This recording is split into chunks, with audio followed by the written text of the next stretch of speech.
Kepulauan Maluku yang terdengar sangat eksotis. Mendengar namanya yang terbayang tidak lepas dari sejarah rempah-rempah yang menggoda bangsa Eropa untuk berkunjung. Di ibu kota provinsinya, yakni kota Ambon, kawasan GNFI bisa melihat banyak peninggalan bersejarah dari bangsa Eropa, salah satunya Benteng Amsterdam yang dulu dimiliki perusahaan dagang Belanda, yakni VOC. Pada abad ke-17, benteng tersebut didirikan karena Ambon merupakan pusat dagang VOC sebelum dipindahkan ke Batavia atau yang dikenal dengan Jakarta saat ini. Ternyata, kisah yang berkaitan dengan peninggalan sejarah dan peristiwa di Indonesia tak cuma ada di kota Ambon. Kita langsung masuk ke pedalaman Maluku dan jauh dari kota Ambon terdapat sebuah desa bernama Soya.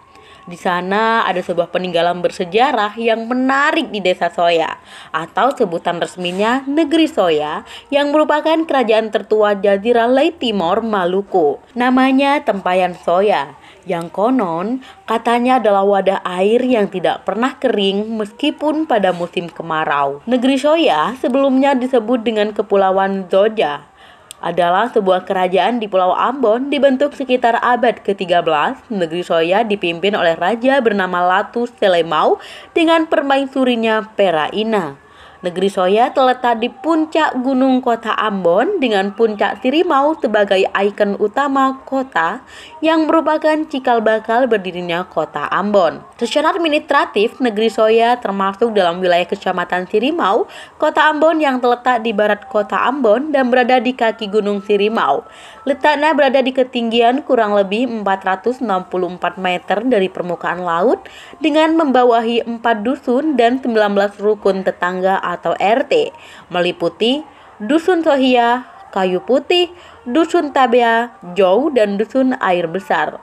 Luas wilayah Negeri Soya sekitar 6.000 hektar dengan luas kawasan pemukiman adalah 233,15 hektar. Di tempat yang kaya akan tumbuhan hijau dan udara pegunungan yang sejuk dan dipenuhi aroma cengkeh, pala dan buah-buahan, terdapat gereja Protestan dengan arsitektur bergaya Eropa. Gereja yang sering disebut Gereja Tua atau Gereja Soya diperkirakan dibangun pada tahun 1546 dan menjadi saksi penginjilan di kawasan tersebut. Nah, di sana ada air sakti bernama Tempayan Soya, bermula dari kisah kasih tak sampai. Tidak jauh dari Gereja Soya, kira-kira sekitar 500 meter, terdapat tempayan atau wadah air berbahan tanah liat berdiameter sekitar 50-60 cm. Namanya Tempayan Soya atau dalam bahasa setempat dipanggil dengan sebutan Tempayang Sirimau dan Tempayang Soya dan Tempayang Tua. Ada sekelumit kisah legenda mengenai Tempayang satu ini. Konon katanya air yang ditampungnya sakti dianggap mampu menyembuhkan segala macam penyakit. Kisah mengenai air sakti Tempayan diceritakan secara generasi ke generasi. Dikisahkan ada seorang putri Raja Soya bernama Luhu yang ditaksir perwira militer Belanda. Namun sayangnya sang ayah tidak merestui ikatan keduanya. Akhirnya Luhu pun bunuh diri. Arwahnya yang tidak tenang kerap menculik para pria sebagai suami atau juga anak-anak yang dulu pernah didambakannya semasa masih hidup. Bila ditemukan, korbannya sudah dalam keadaan meninggal, atau jika masih hidup, sang korban dikuasai oleh alam bawah sadarnya. Demi menyadarkan korban yang masih hidup, Raja Soya memberikan air untuk diminum. Namun setelah sembuh, sang korban tidak akan lagi pernah mengingat kejadian yang pernah menimpanya.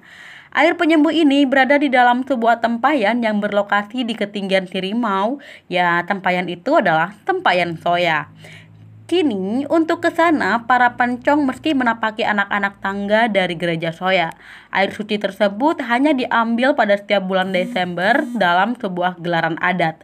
Masyarakat meyakini bila air tersebut diambil tanpa izin dari sesepuh adat, maka sesuatu yang buruk bakal terjadi loh. Gaibnya, air ini selalu terisi walaupun musim kemarau.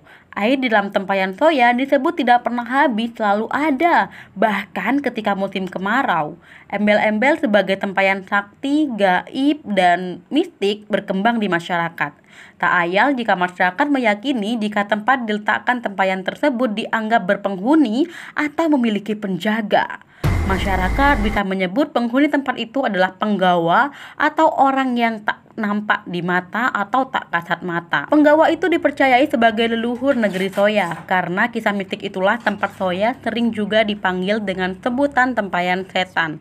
Tidak hanya saja, kisah asal-usul keberadaan tempat soya masih mendapat beberapa versi yang memunculkan polemik di lingkungan masyarakat. Salah satunya ada versi menceritakan tempayan tua tersebut merupakan hibah atau pemberian kepada raja dari pendeta Kristen Protestan Lazarus Hitijobesi yang melakukan penginjilan di kawasan soya. Sebagai pembalasan itikat baik tersebut, raja menerima Lazarus menjadi penduduk soya. Sejak saat itu, Lazarus menjadi salah satu keluarga atau kelompok masyarakat soya yang bergabung dalam Soa Sepandang yang disebut dengan Soa Erang.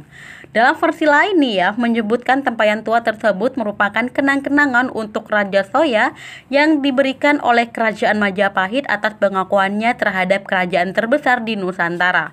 Bahkan Raja Soya pada saat itu memberikan gelar kepada Raja Majapahit dengan sebutan Upulatu Sirimau Mas Raden Labu Inang Mojopahit, yang bila diartikan atau diterjemahkan nih berarti penguasa Sirimau putra Sultan Majapahit.